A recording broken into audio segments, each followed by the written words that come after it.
and shalom from a little coffee and a lot of Yahuah. First a little coffee. Lubricate the throat. Today we're going to be talking about another aspect where the enemy is very successful in getting Abba's people deceived and drawn away from obedience to Abba. So we were going to look to continue to obey Abba and to walk in his path and what he has commanded for us.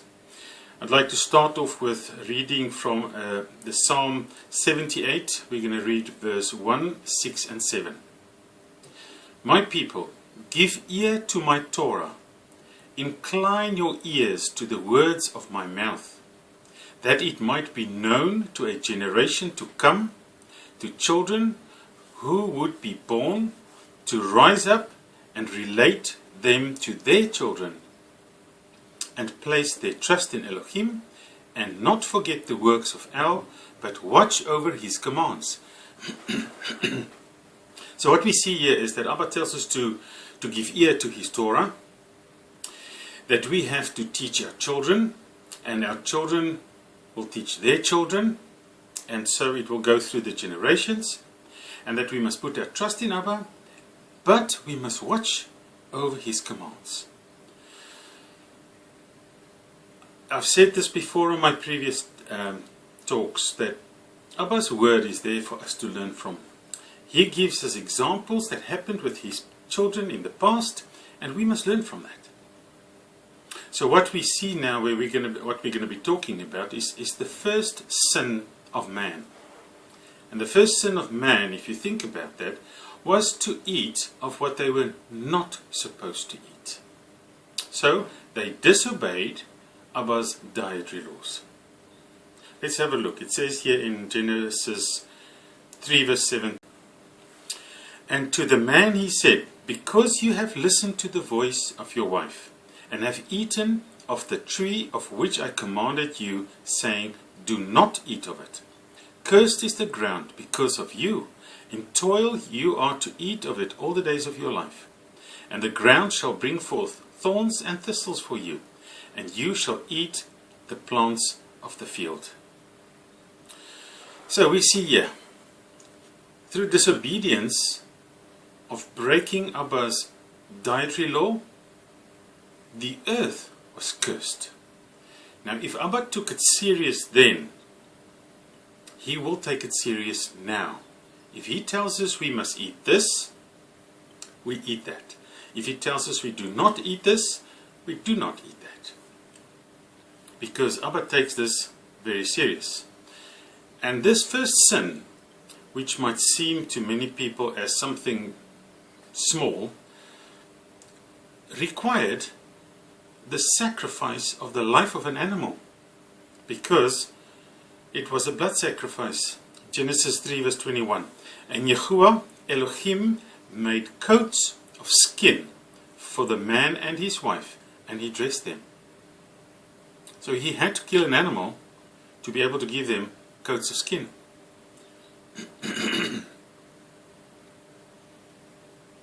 So there are certain orders that Abba works according to.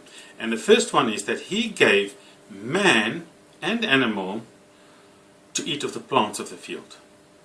It says in Genesis 1 verse 29 and 30, and Elohim said, see, I have given you every plant that yields seed, which is on the face of all the earth, and every tree whose fruit yields seed.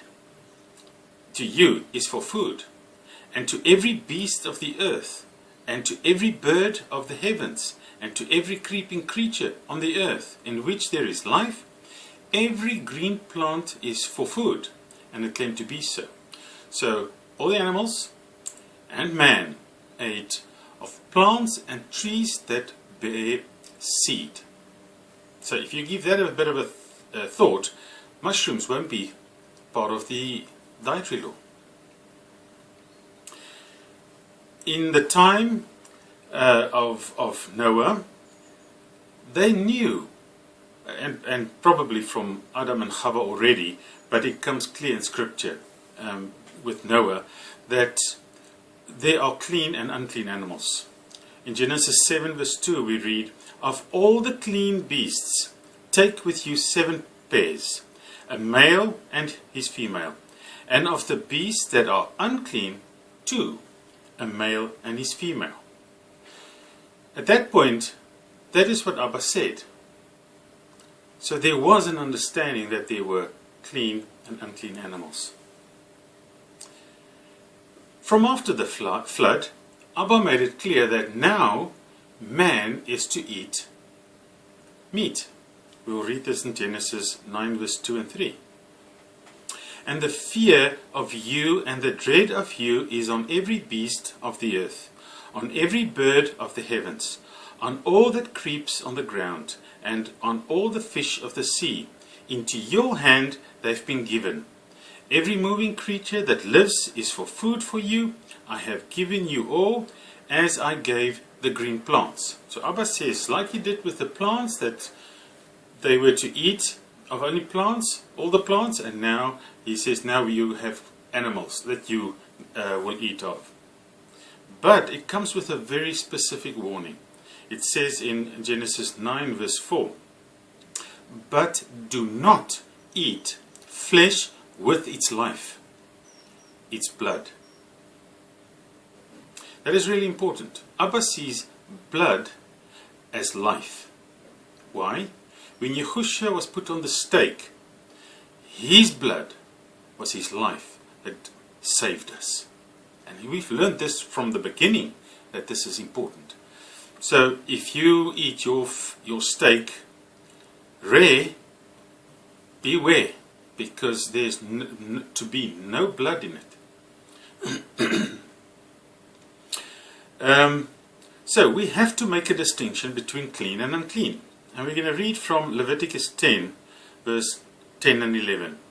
"So, as to make a distinction between the set apart and the profane, between the unclean and the clean."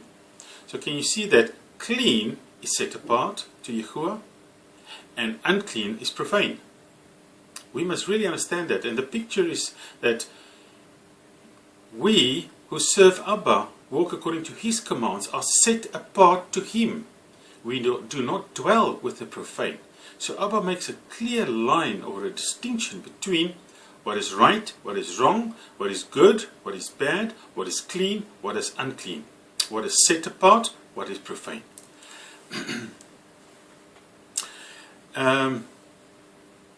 In 2 of Yahuwah's feasts, Abba specifies how we need to eat food.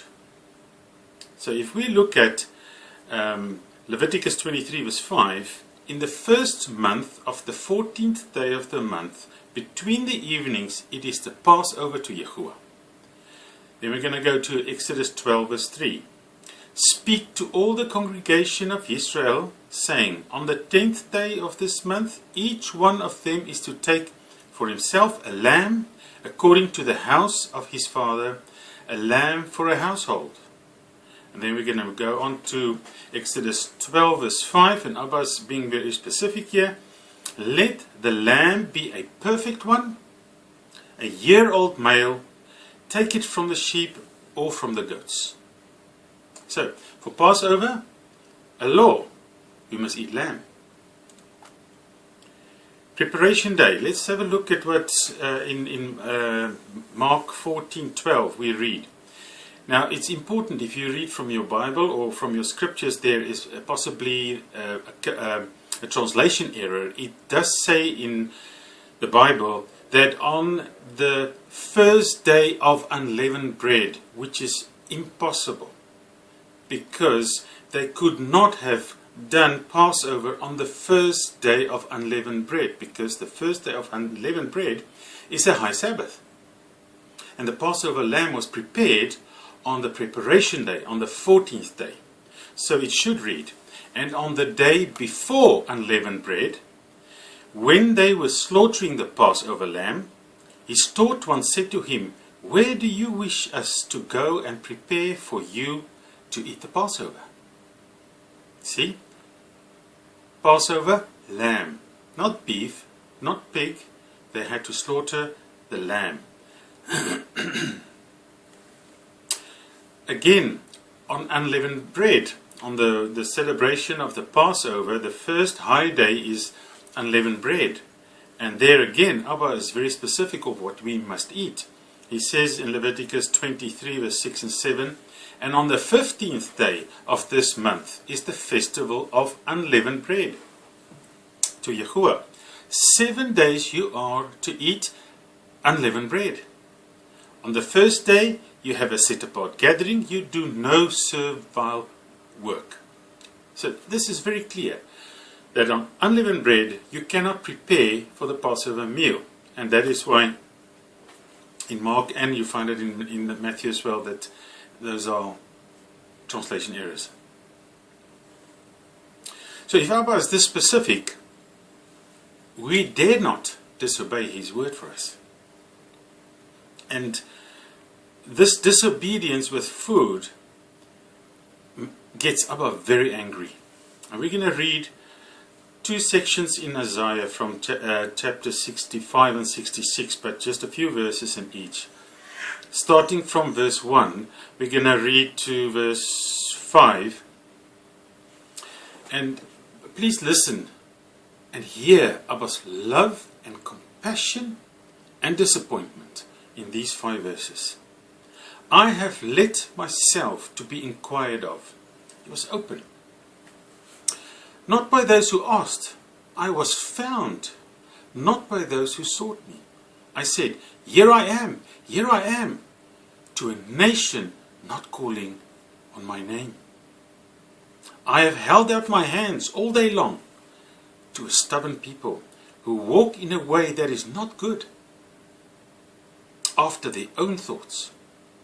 The people who provoke me continually to my face, who slaughter in gardens and burn incense on altars of brick, who sit among the graves and spend the night in secret places, who eat flesh of pigs and the broth of unclean meat in their pots, who say to yourself, do not come near me, for I am set apart to you.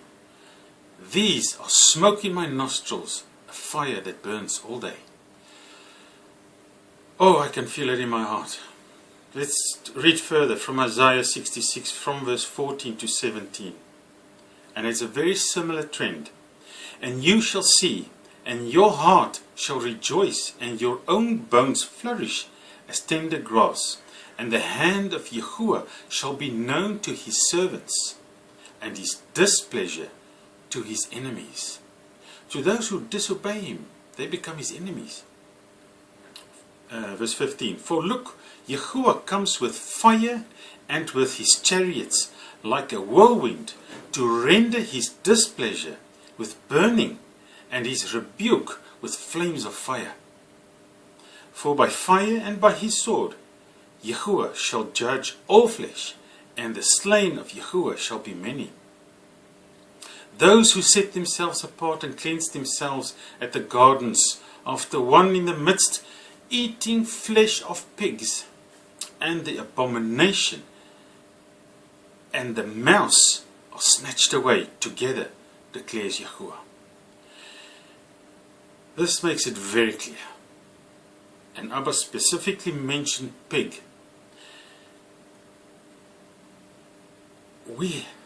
Those who continue to disobey will be punished with eternal damnation. Because Yahushua says in his words in Matthew 3 verse 12, and this is how the set apart ones are set apart from those who disobey. He says, his winnowing fork is in his hand, and he shall thoroughly cleanse his threshing floor, and gather his wheat into the storehouse, but the chaff he shall burn with unquenchable fire. We have to take this very serious and give it prayer and meditation if you have any doubt. The devil is so sly and he's so deceiving that he will make you believe you do what's right. But study Abba's word. Let's have a look at where Abba talks about again about these animals and Christianity uses this as an argument that they can eat anything, but they don't read far enough. From Acts 10, this is where Kepha or Peter, that Abba got him to go and teach Cornelius. But Abba had to prepare him first about something, because we need to understand at that time it was frowned upon for a Yahudi or a Jew to speak or to be with non-Jews or Gentiles. But let's read, and Abba's word can explain this better than I can. From Acts 10 we read from verse 11. This is now about Kepha, Peter. And he saw the heaven opened, and a certain vessel, like a great sheet bound at the four corners, descending to him, and led down to the earth, in which were all kinds of four-footed beasts of the earth, and wild beasts, and creeping creatures, and birds of the heaven. And a voice came to him, Rise up, Kepha, slay and eat. But Kepha said, Not at all, master, because I have never eaten whatever is common or unclean. And the voice came to him again a second time, What Elohim has cleansed, you do not consider common. And this took place 3 times, and the vessel was taken back to the heaven. This they stop reading here and then they say, Abba says all meat and all animals we can eat because he made it clean and we can't make it unclean. But this is not what Abba was talking about. He was using food, something that Kepha took very seriously and obeyed, and Kepha said, Master, not at all, because I've never eaten what is common or unclean. So Kepha understood the difference between clean and unclean. But Abba wasn't talking about food. Abba used that as an example to illustrate what he was trying to say. Because we read in verse 28, and he said to them, now this is when Kepha received the understanding and he was talking to Cornelius. And he said, you know that a Yahudite man, a Jew, is not allowed to associate with or go to one of another race. But Elohim has shown me that I should not call any man common or unclean. It was not about food. It was for Kepha to understand that Abba does not consider any man common or unclean. And we read from verse 34 and 35, and opening his mouth, Kepha said, truly I see that Elohim shows no partiality, but in every nation he who fears him and works righteousness is accepted by him. Wonderful. But the enemy continues in his ways to deceive people, and he will use scripture to get people to twist it, to get not the understanding that Abba wants. We read 1 Timothy 4 verse 1.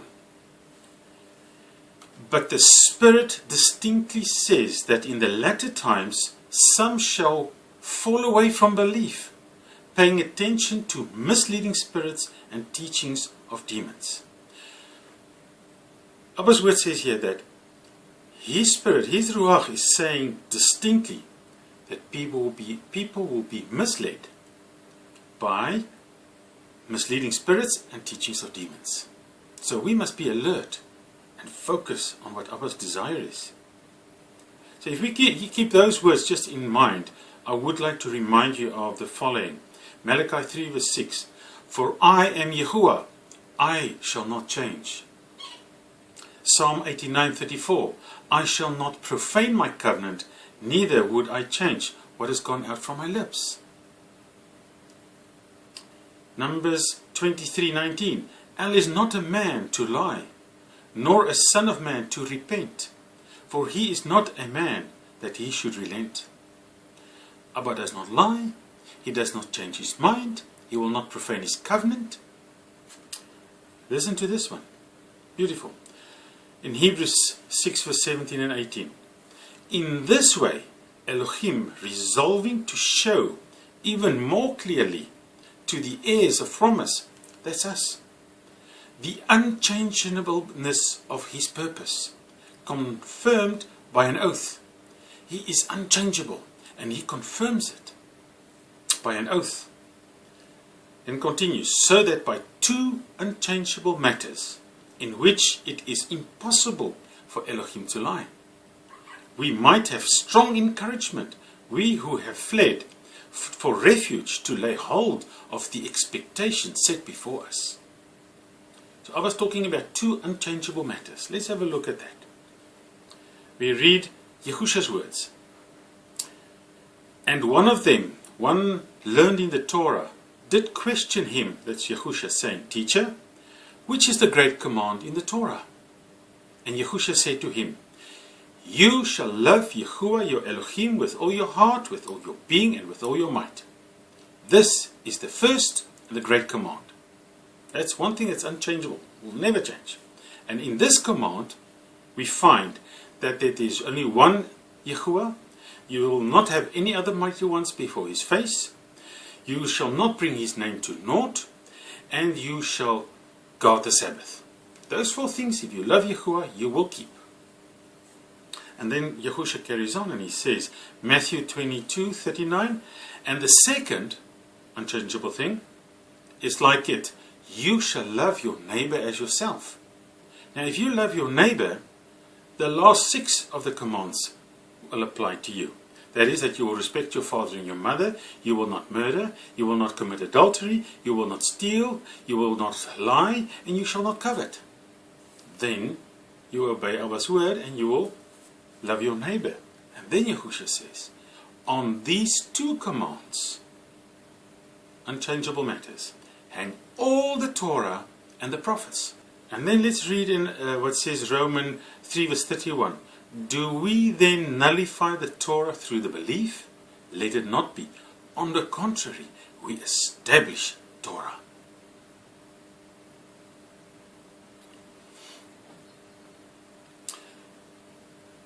Yahushua says the following about the Torah in John 5 verse 46 and 47. For if you believed Moshe, you would have believed me, since he wrote about me. But if you do not believe his writings, how shall you believe my words? Yahushua is saying, if you don't believe what Moshe wrote, how would you believe me? What did Moshe write about? The laws of food. What to eat, what not to eat. What is clean, what is unclean. You cannot. The Torah is the first 5 books. It's unchangeable. We can't change it. Yahuwah says, he never lies. He never changes his mind. He will not profane his covenant. He won't change it. Now we're going to read that verse that we read earlier again, but then we're going to read what follows with it. From 1 Timothy 4 verse 1. So hear the warning again.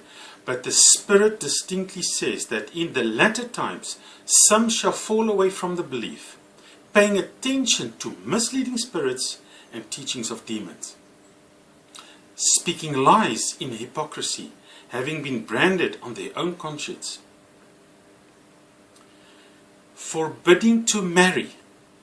Abba does not forbid marriage between a man and a woman,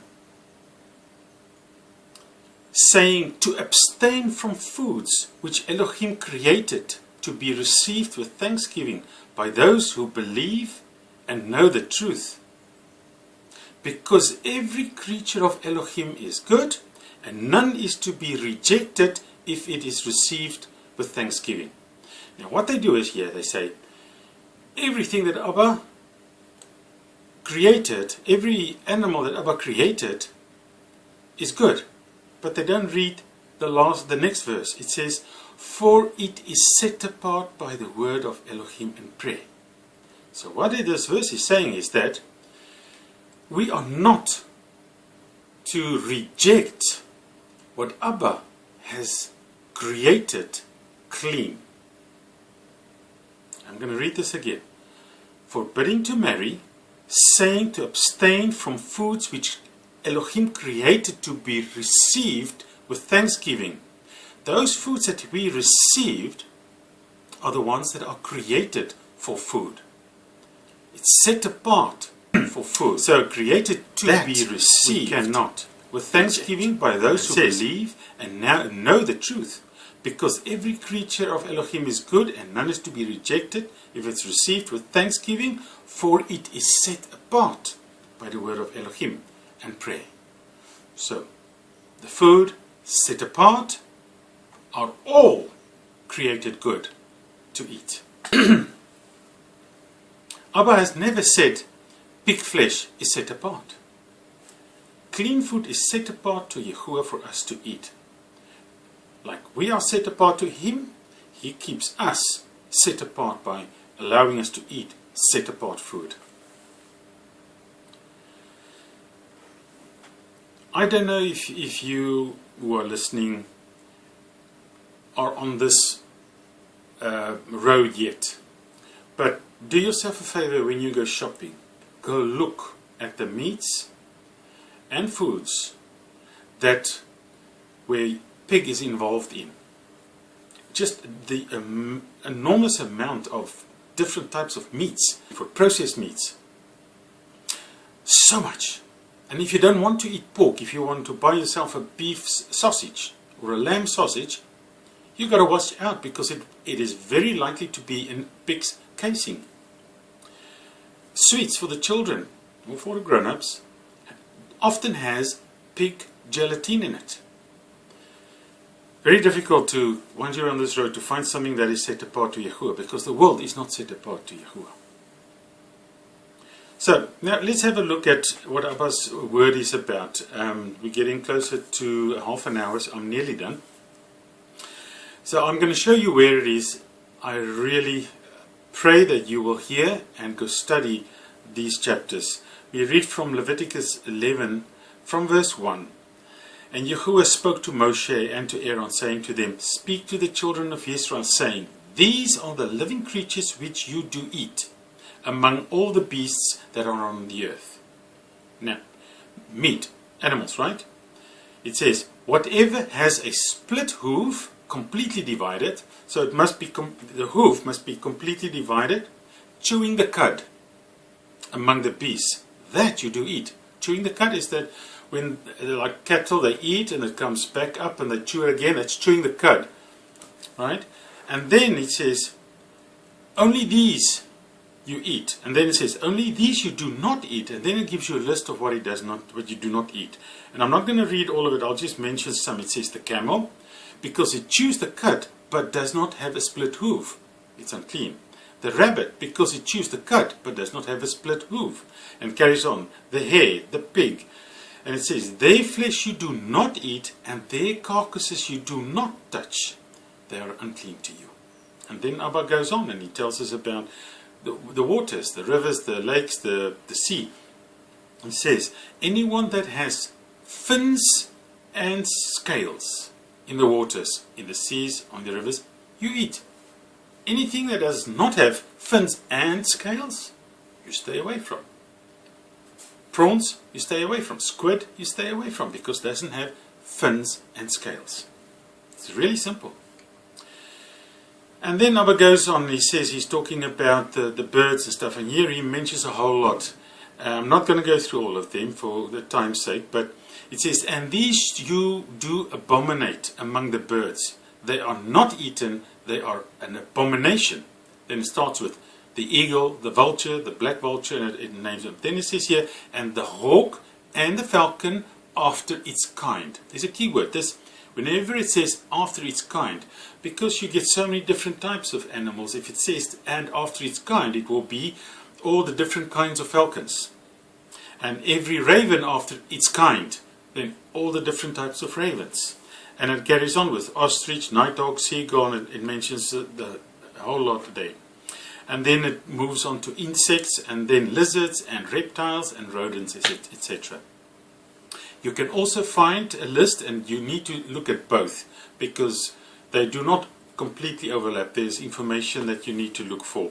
And you'll find the other list in Deuteronomy 14 from verse 1 to 21. And in closing, I just want to read the following verses. Deuteronomy 12 verse 32. All the words I am commanding you, guard to do it. Do not add to it, nor take away from it. 1 Timothy 6 verse 14. That you guard the command spotlessly, blamelessly, until the appearing of your Master Yahushua Messiah. All these food laws, they continue till Yahushua's return. And finally, Ecclesiastes 12 verse 13. Let us hear the conclusion of the entire matter. Fear Elohim, guard His commands, for this applies to all mankind. Yes, Abba's food laws are very important and we are to obey them. Shalom, from a little coffee and a lot of Yahuah. Baruch haba b'shem Yahuah.